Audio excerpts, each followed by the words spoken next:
The upcoming Star Citizen Alpha 4.3 update introduces a suite of atmospheric and investigative missions that significantly expand the game's narrative and environmental storytelling.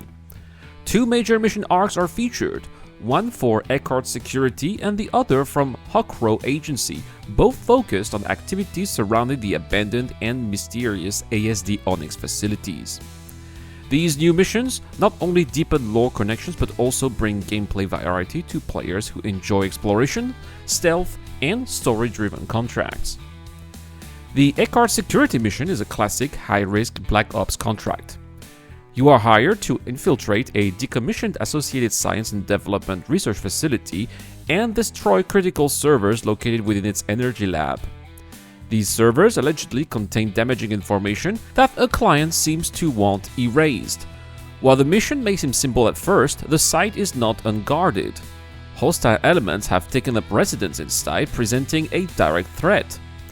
The mission exemplifies the get in, execute, get out format that suits those with stealth gear and fast ships. The tone is confidential and uncompromising, reinforcing the idea that you're doing someone else's dirty work and that failure isn't an option. Meanwhile, the Hockrow Agency's Facility Delve mission arc is far more investigative and multi-layered, spread across two full phases with multiple objectives each. You play the role of a contract investigator looking for the activities of Dr. Logan Jorret, a controversial scientist implicated in prior ASD incidents. The client wants a comprehensive dossier on him, and to compile it, you'll have to infiltrate the Onyx facility, access restricted areas, extract sensitive data, and piece together the puzzle that he's been doing since ASD officials shut down on the site. In Phase 1, you begin by accessing personal files to learn about Dr. Jorret's role and recent visits.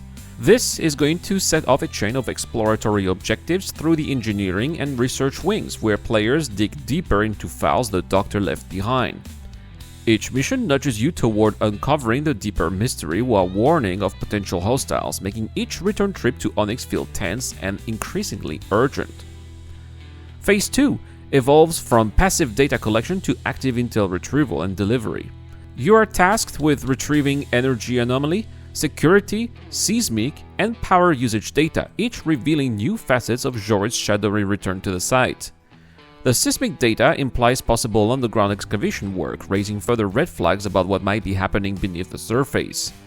This culminates in an attempt to trace energy consumption patterns, potentially revealing a hidden project or ongoing experiment. The investigative structure, layered narrative, and increasingly high-stakes discoveries give this arc the feel of a slow-burning thriller. What ties these missions together is not just the location, Onyx, but also the evolving sense of a hidden agenda and a layered environmental storytelling. They make excellent use of Star Citizen's derelict interiors, combining classic PVE gunplay with stealth, exploration, and detective work. For players who enjoy more than just cargo hauling or bounty hunting, this batch of mission will offer a rich and immersive alternative, pushing them to think, observe, and make tactical decisions. To make it short here, we could say that the new missions here in 4.3 mark a certain leap forward in PvE storytelling and suggest that CIG are investing more time and efforts here into mission complexity. These aren't simple fetch quests like those that we've had before, but they are part of a slowly unfolding mystery that players will help unravel discovery after discovery. And as far as evocative feedback on Star Citizen Alpha 3.3 is concerned, it seems that they depict the Onyx facility missions as being quite exciting and gave great details of what players can expect from the newest addition to the game's PvE content. These missions, according to Evocative members, not only advance Star Citizen's narrative ambitions, but also introduce fresh, complex environments that are designed for replayability, immersion, and atmospheric storytelling. First and foremost, we learned that the Onyx facilities are instanced in semi-isolated ways, just like caves a little bit, right? So they can only be accessed via a mission marker, and you cannot quantum travel to that mission marker if you do not have the mission. Now, of course, it's also going to be possible to find those locations by chance, or maybe if you remember exactly where to go, you'll be able to find them, but it's going to be quite difficult to go there otherwise, which is going to reduce the risk of being griefed by players who are not doing the mission. So that's actually very good here. Now, because of the new mission distribution system, you are almost always alone in the facility. That solitude, of course, adds tension, especially if you progress deeper into the hostile wings. Upon arrival, players land in one of two large, fully functional hangars, complete with ATC control, ASD terminals, freight elevators, and storage access. Now, these are not repurposed assets here. The Onyx sites are entirely new builds and offer also protection for your ship while you complete your objectives inside, which will prevent any griefers, as I said, from blowing up your ship while you are doing your business there. The facility lobby acts as a hard armistice zone though, which is quite surprising. That means you're not going to be able to use your weapons there, but it features a medical bay and more ASD terminals, though you cannot set a regeneration point there. That's actually good to know, which is going to add some weight to your choices, because if you fail inside, well, you're going to have to respawn far away. Unless, of course, you bring your ship equipped with a medical bay. I suppose you can land one outside, maybe. I don't know, I'm not an evocati. But anyway, it seems that mission structure begins with an investigative arc under the investigation category, and each task is narrated through live video calls with Ark and Malor, for example, which is going to be your fixer-like handler from the Hockrow Agency. Malor apparently regularly checks as you explore through his voice, and later even some of Dr. Jorrit himself as the story unfolds.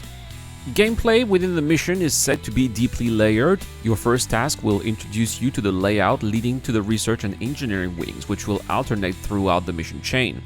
Expect a variety of gameplay mechanisms, including repairs, restoring cooling functions, copying data into hard drives, and even far more macabre elements, such as, for example, feeding dead NPCs into biomass processors. Sounds absolutely awesome if you want my opinion here. Each mission has its own objective types and puzzle logics, and when they complete, then you are sent to a completely different facility here, which is going to keep things fresh. The research wing is a more combat-heavy focused here. It's an FPS-oriented environment filled with hostile NPCs, ranging from irradiated coping creatures to other creatures that you are going to be encountering there. It's also a multi-level urban interior, people are saying, which is going to be acting as a combat zone. As you descend into the depth of the facility, you will collect loot, solve puzzles, and eventually trigger an extraction elevator that brings enemies to swarm you on your way out. Some sections apparently have zero gravity as well, which is quite strange here, maybe showing some of the research that they are doing in these facilities. The engineering wing, by contrast, introduces a hostile environment challenge. And at its center here, there's going to be a dangerous radiation pulsing zones, hinting at hazardous experiments or reactor failures. You will encounter more irradiated creatures, and this time it's also going to include an adult Valakar. So I wonder if the Valakar will be indoors. That's going to be quite interesting to see that as well. The layout there is more horizontal with wider traversals and even, apparently, a working tram. Wow, these locations are really huge. That's crazy. Indoors? Due to extreme radiation, this area is best tackled with a team and specialized gear. Now, unfortunately, the evocatis who leaked this information did not mention if we'll have to get that gear from the Lazarus Sandbox activity or if it will be available there too. What we did learn though, however, is that the Geist armor set, which is going to be lootable at those facilities, is going to come with some radiation protection as well of 26,000 REM. So perhaps we'll be able to use the armor that we'll find on the spot and then go down there to the irradiated areas. Maybe that's going to be the solution if you don't want to go to the Lazarus environments. Anyway, guys, really exciting things here coming up with 4.3. I don't know what you guys think of those new missions that are coming up. I'm always for new PVE and new environmental challenges, and especially, the bunkers that we've had, they've been a bit redundant, they're quite obsolete, so it's great that we are seeing new challenges like that coming from CIG. It's definitely a step towards the right direction, in my opinion. I'm also really excited about feeding dead NPCs to some biomass furnace Especially, we were told that these dead NPCs are inside some hover trolleys that we are going to have to be pushing, a bit similar to what Han Solo is in The Empire Strikes Back. So that's great. That's going to allow me to film The Empire Strikes Back in Star Citizen. So really excited for that. Anyway, thank you so much for watching, guys. It's the end of this video. Don't forget we have a giveaway this month. I'm giving away a Drake Golem with the LTI. Just comment and subscribe to any videos posted this month. 10 entries into the Wheel of Names like this. Automatic entries from Patreon and YouTube members. So if you enjoy the content, you want to support, that's much appreciated, and that gives you extra rewards as well. A big shout out to Dr. Robin, to Carter Sessius, Lucky to Docker, Shadow Rise, and Zero Crusher. I have been Iran, and I'll see you guys in the next one.